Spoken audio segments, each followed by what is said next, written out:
Si Terry Redon ng Kabataan Party List, sinulat niya yung proposal. Ang sumulat ng unang version ay si Win Gatchalian. Ngayon, si Ralph Recto gumawa ng version niya sa Senate 2015.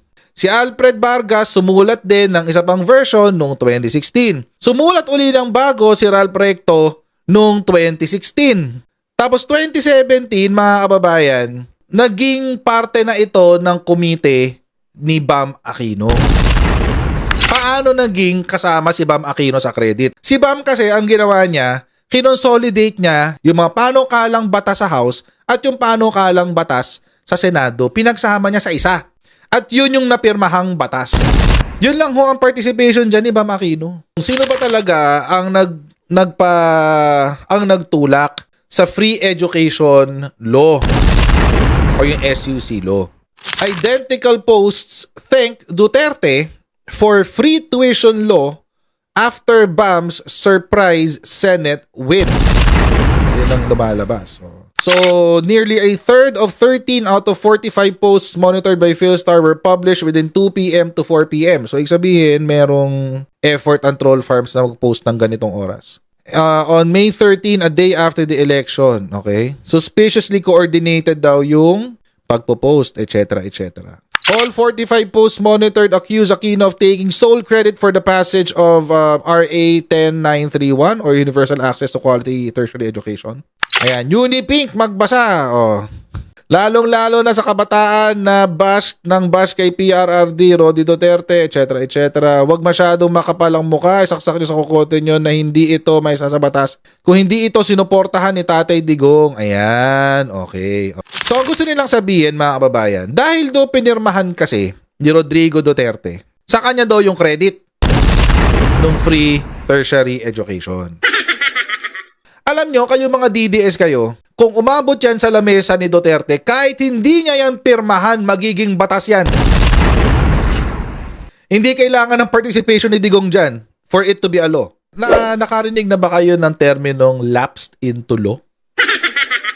Ibig sabihin, mga kababayan, basta pag umabot yan sa lamesa ng presidente, pumasa sa Kamara, pumasa sa Senado, nasa lamesa ng presidente, kahit hindi yan pirmahan ni Digong, magiging batas yan after 30 days. So, ibig sabihin, gusto nyong pasalamatan namin si Digong dahil lang sa pirma niya? Balikan natin yung sistema ng paggawa ng batas. How does a bill become a law?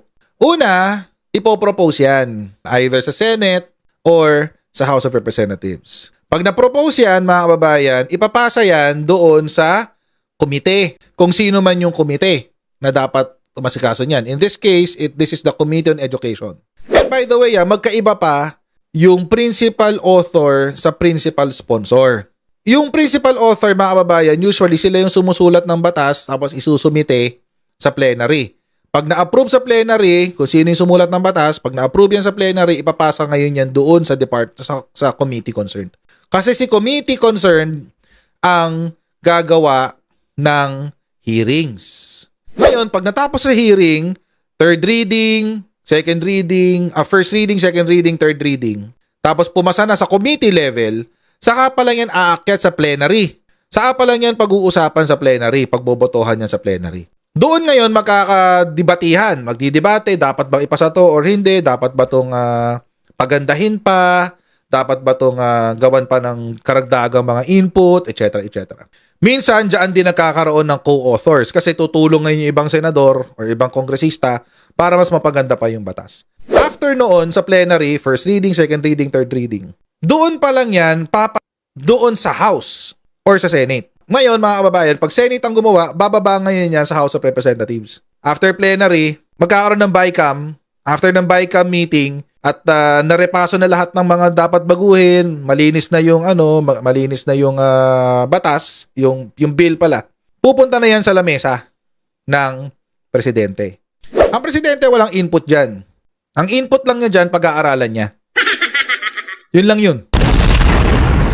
Pag-aaralan lang niya. Ngayon, kapag priority niya, pipirmahan niya. Okay na. Batas na siya.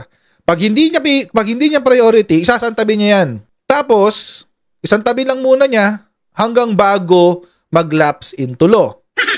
If I'm not mistaken, 30 days. Kapag hindi niya to napirmahan after 30 days, automatic magiging batas yung panukalang batas. Kaya sinasabi ko mga kababayan, kahit hindi niya pirmahan, magiging batas yan. Sino ho ang tumatrabaho ng mga batas? Hindi ho yung presidente. Ang tumatrabaho ho dyan ay yung nasa Kamara at yung nasa Senado, which is our legislative department. So ang weird lang na bakit si Duterte ang pinapasalamatan. Wala nga siyang input dyan. Ayaw pa nga rin pirmahan ni Digong. Kinumbinsi lang daw ni Bongo. So ngayon, hindi lang kay Digong ang credit, pati ro kay Bongo. Oo, dahil daw kinumbinsi ni Bongo. What the heck? Anong kalokohan yan? Tapos nag-fact check si Vera Files. Ang problema sa fact check ni Vera Files, mga kababayan, ay natapos ang kanyang fact check 2016. Alam mo Roan de Guzman tsaka Kiara Isabel Gorospe, kung dinagdagan nyo pa ng isang taon, 2015, ang inyong pagre-research, baka nalaman nyo ang tunay na kwento niyan. Pag hindi lumabas ang pangalan dito ni Ralph Recto, may problema tong fact check na to. Alam niyo kung bakit si Ralph Recto? Kasi siya ho talaga ang unang sumulat. 2015. Ang principal author po nito ay si Ralph Recto. Ano nangyari? 2015, ipinasa niya sa Committee on Education, Arts and Culture. Sino ang humahawak ng Committee on Education, Arts and Culture? Si Bam Aquino. Siya yung nagpa-hearing sa Senado. Siya yung nag-facilitate ng hearing. So hindi ho si Bam Aquino ang sumulat ng batas. Ang sumulat ay nung panukalang batas pala, ang sumulat ay si Ralph Recto. Bakit kine-claim ni Bam Aquino? Sabi mismo nagsabi niyan principal author and co-author of the Free College Law in the Philippines.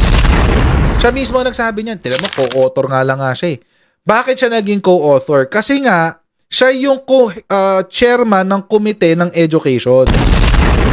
Tapos, nung nakarating sa kanya yung bill, mga kababayan, meron din hong ibang mga bills na nakafile sa lower house.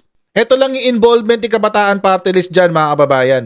Hindi ho siya sumulat, si Kabataan. Sinungaling din yung taga-Kabataan Party List Hindi siya ang sumulat, nag-propose lang siya sa Kamara de Representante.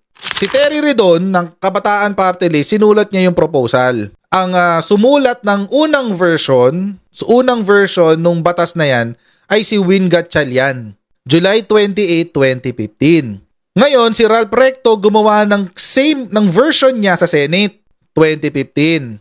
Si Alfred Vargas sumulat din ng isa pang version noong 2016. Sumulat uli ng bago si Ralph Recto noong 2016. Tapos 2017, mga kababayan, naging parte na ito ng komite ni Bam Aquino. Paano naging kasama si Bam Aquino sa credit? Si Bam kasi ang ginawa niya, kinonsolidate niya yung bills ng House, yung mga panukalang batas sa House at yung panukalang batas sa Senado, pinagsama niya sa isa. At yun yung napirmahang batas. House Bill number, Senate Bill 1304, which was consolidated with House Bill 5633 and signed into law as Republic Act number 10931. Yun lang ho ang participation dyan ni Bam Aquino. Ang yabang din kasi ni Bam Aquino, kaya hindi ko binoto to si Bam Maliban sa cosplayer to ni Ninoy, may ganto talaga siya. Kaya hindi ko binoto yan si Bam. Kaya si Kiko, binoto ko kesa kay Bam. Kasi si Bam, sinungaling. Nananalaytay sa dugo niya, yung dugo ng tito niya.